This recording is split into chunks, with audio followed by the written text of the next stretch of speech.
Espiritu.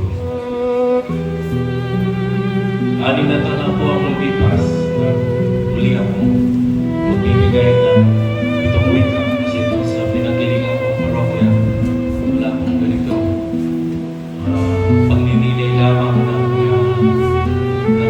itong wika tapos lamang kami mga ilang mga Bible study sinunod na po namin yung pagbibigay galang sa krus. Akin ang sarong ito. Ngunit, higit sa lahat, ang kalooban ko ang siyang dapat masunod. Meron bang choice si Kristo? Wala siyang choice. Meron bang choice si Maria na itago niya ang kanyang anak?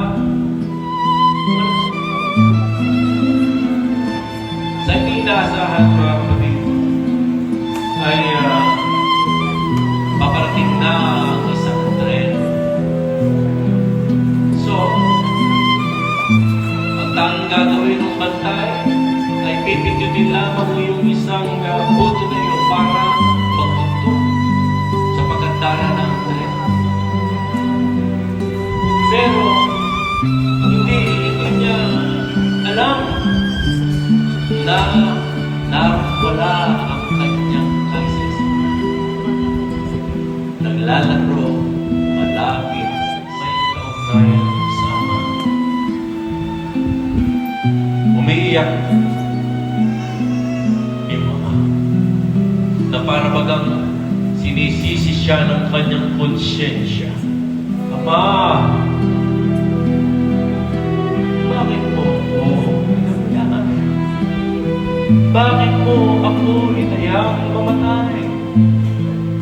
Bakit mo ako hinayang mamatay?